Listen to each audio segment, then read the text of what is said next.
tout le monde. Alors, pour faire une régression linéaire multiple sous Excel, alors on doit cliquer tout d'abord sur Données, ensuite Utilitaire d'analyse, on clique la lettre R, sinon on fait glisser le curseur jusqu'à l'obtention de régression, ensuite on clique OK. On cherche à modéliser Y, ici dans notre cas, le PIB, je clique ici, ensuite au début, je sélectionne la première colonne Y, je retourne, ensuite je dois sélectionner la matrice de mes variables exogènes. Donc, ici, je n'ai pas sélectionné l'intitulé des variables. Donc, je ne vais pas cliquer ici. Et si je clique ici, cela veut dire que le modèle ne contient pas la constante. Donc, je ne vais pas cliquer ici. Je dois lui dire que mon modèle doit contenir dans un premier temps une constante. Ici, je dois choisir si je veux les résultats sur la même feuille, sur une nouvelle feuille ou sur un nouveau fichier. Je vais choisir une nouvelle feuille. Maintenant, la première chose à laquelle je dois m'intéresser, c'est le R carré. Comment je calcule le R carré?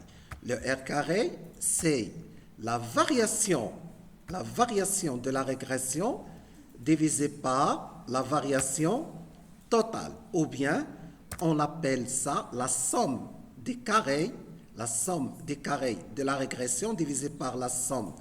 Je peux l'appeler également la somme des carrés. Maintenant, le R, c'est la racine carrée,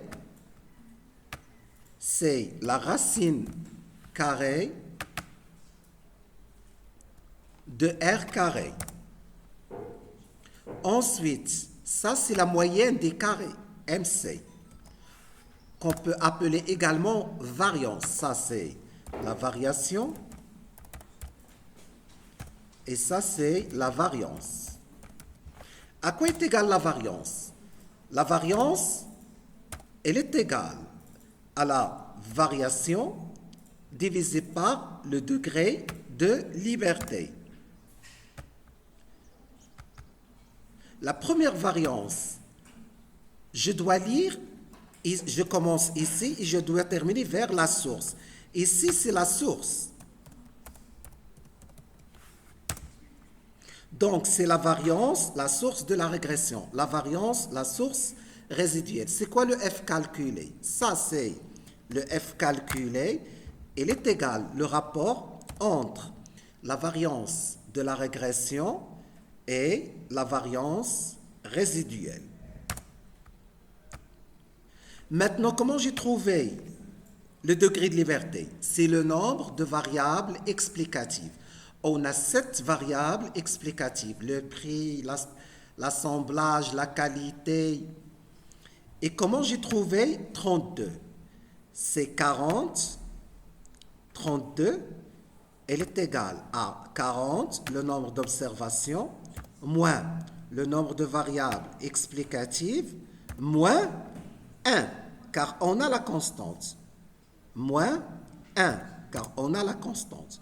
Et comment j'ai trouvé 39? 39, elle est égale au degré de liberté du modèle plus le degré de liberté résiduelle. Maintenant, ici, j'ai les coefficients. Et ici, j'ai l'écart type.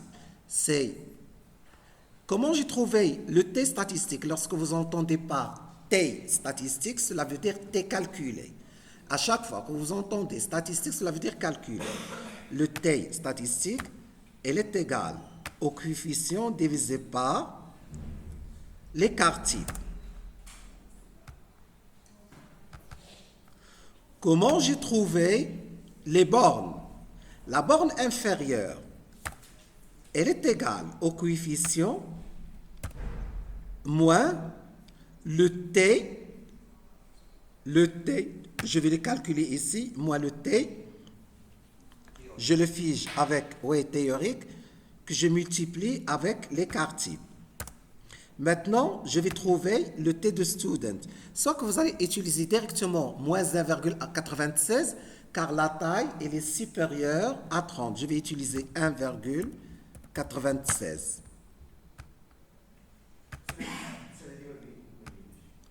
Je vais vous expliquer ça par la suite. Elle est égale au coefficient plus 1,96 que je fige avec F4 que je multiplie avec le coefficient.